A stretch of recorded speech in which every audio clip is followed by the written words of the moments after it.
আসসালামু আলাইকুম রহমতুল্লাহি ওয়া বারাকাতুহু। সম্মানিত দর্শক শ্রোতা সকলে কেমন আছেন? আশা করছি ভালো আছেন। আলহামদুলিল্লাহ আপনাদের দয়ায় আমিও ভালো আছি।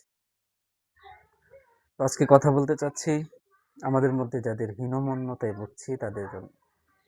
আমরা অল্পতেই ভেঙে পড়ি। নিজের মধ্যে যে খুঁতগুলো আছে সেগুলো নিয়ে বড় চিন্তিত হয়ে পড়ি। অথচ তা উচিত নয়।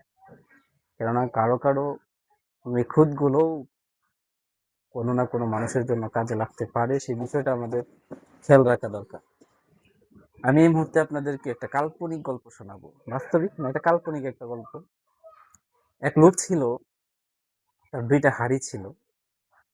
একটা হাঁড়ি নিখুঁত ছিল, একেবারেই সম্পূর্ণ ভালো, কোনো সমস্যা ছিল না।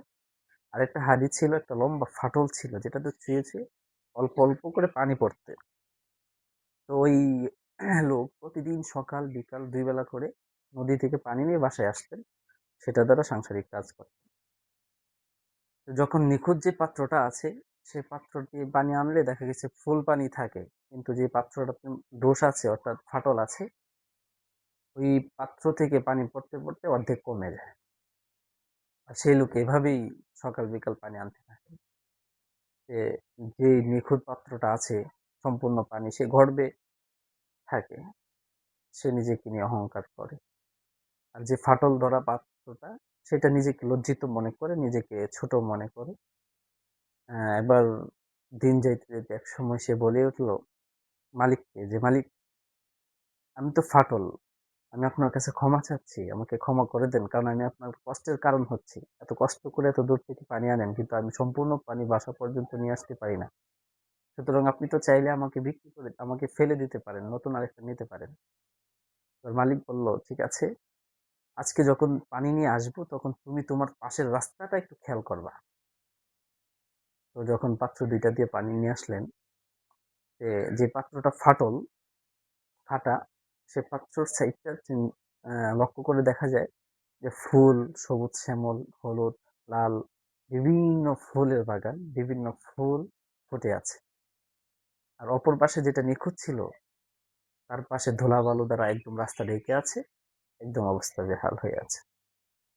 এবার বাড়িতে আসার পরে ওই পাত্রকে জিজ্ঞাসা করলো, কি দেখলা তুমি? দেখলাম ওই পাশটা তো অনেক ফুল, অপর পাশটা ধুলাবালুতে ছেয়ে আছে। এখন বললে যে দেখো, তোমার এই ফাটলটা আমি শুরু থেকে লক্ষ্য করেছি, দেখতে পেরেছি। আমি এই জন্যই তোমাকে পরিবর্তন করিনি, কেননা আমি তোমার পাশে কিছু ফুলের বীজ বপন করেছিলাম।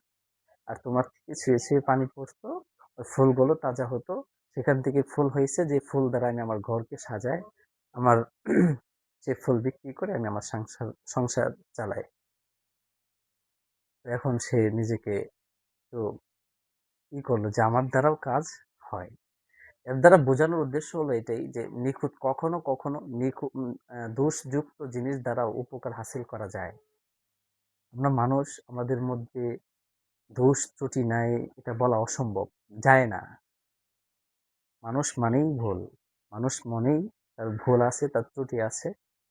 একমাত্র আম্বিয়ায়ে কেরাম ছাড়া বাকি আমাদের সকলের ভুল আছে, ত্রুটি আছে। তো আমরা নিখুঁত নয়, আমাদের মধ্যে ভুল থাকবেই। তবে ভুলটাকে শোধন করতে হবে, ভুলটাকে শুধরিয়ে নিতে হবে।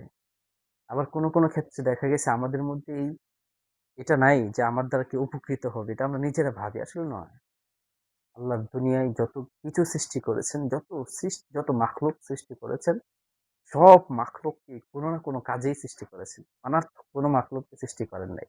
আমি তো সমস্ত মাখলুকের শ্রেষ্ঠ মাখলুক। আমাকে তো আল্লাহ অবশ্যই অনর্থক সৃষ্টি করে নাই। কোনো না কোনো কাজ আমার মধ্যে দিয়ে নিবেই আল্লাহ। আমাদেরকে আল্লাহর কাছে চাইতে হবে যে কোন কাজটা আমার জন্য সুন্দর, এবং আমাকে সেই কাজেই নিজেকে নিয়োজিত করে আমার দ্বারা মানুষ যেন উপকৃত হয়, সেই পথটা আমাদেরকে খুঁজে বের করতে হবে। সুতরাং হীনমন্যতায় ভোগার কোনো কারণ নেই।